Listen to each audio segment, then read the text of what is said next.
Então, primeiro de tudo, eu vou apresentar para vocês o nosso script de modelagem dessa tabela de vendas. Então, aqui a gente está fazendo a modelagem utilizando 4 tabelas diferentes.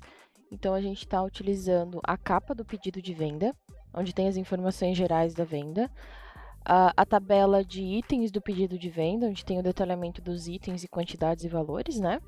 A gente também está olhando para a tabela de clientes, porque a gente precisa pegar algumas informações de descrição do cliente. E também estamos olhando para a tabela de métodos de entrega, também para trazer esse descritivo de métodos de entrega, tá? E aqui, como vocês podem ver, a gente já está utilizando também a tradução, entre aspas, dos campos, né? Como nosso objetivo final é uma estrutura de self-service BI, onde a gente, como profissional de dados, faz a modelagem, mas quem vai construir as análises, os dashboards, enfim, é o usuário final, né? A gente precisa deixar o mais amigável possível, mais fácil de compreensão para o usuário. Então, aqui no caso, como a nossa base, nosso banco, ele é todo em inglês, a gente já faz a tradução ali para deixar os nomes dos atributos mais amigáveis, tá? Então, se a gente executar aqui agora o nosso script, a gente vai ver que a nossa tabela está prontinha, já está modelada. Então, a gente tem as informações de pedido de venda aqui, né? O número do pedido e o item, o ID do cliente e o nome completo do cliente, né? O método de entrega, data de emissão, informações do produto aqui, que é o código e a descrição, e aí a gente tem as informações de valores, que é a quantidade, valor unitário, total bruto, né, do pedido de venda, total dos impostos e o líquido do pedido, já considerando os impostos aplicados, tá? Então, agora a gente vai ver como que fica a estrutura dessa tabela aqui da Fato Vendas, tá? No nosso dicionário de dados.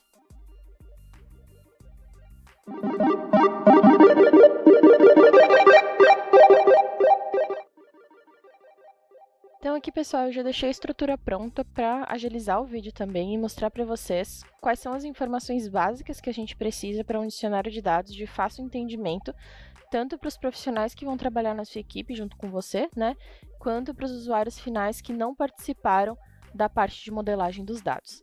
Tá? Então, a ideia aqui é a gente construir um cabeçalho básico com a informação do nome do dataset e o nome da tabela, no caso da entidade aqui, que seria a nossa Fato Vendas, tá? E aí a gente vem para o detalhamento. Então, a primeira informação que a gente traz aqui é a origem desse dado. Então, nesse caso aqui, eu estou considerando que a gente buscou esses dados do ERP da empresa. Então, a origem aqui vai ser o nome do ERP. Caso você esteja trabalhando com CRM, né, ou enfim, planilhas, você pode colocar aqui CRM, ou o nome do CRM, ou planilhas, né, enfim. Então, aqui fica bem esse o critério mesmo, de acordo com a nomenclatura usada internamente na empresa, tá? Depois a gente tem as informações da tabela de origem.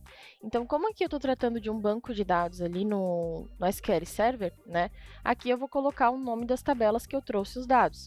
Então, notem que a gente tem tabelas diferentes, justamente porque a gente fez o join ali, né? Então, por exemplo, o ID do número do pedido de venda, ele vai vir dessa tabela de invoices. Já o item do pedido de venda, ele vai vir da outra tabela que é Invoice Lines. Quando a gente tem o nome do cliente, por exemplo, ele vai vir da tabela de Customers, porque a gente fez aquele join ali no script, tá? E depois a gente tem também o atributo de origem, ou seja, qual é o campo que eu utilizei dessas tabelas.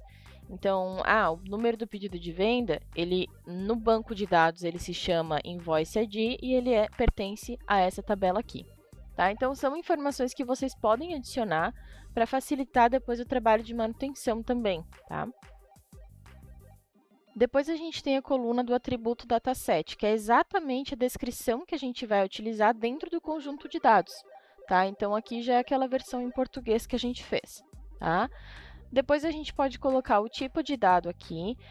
Aqui eu coloquei em inglês, tá? Mas como o dicionário de dados, o objetivo deles é atender também o usuário final, vocês podem escrever em português também.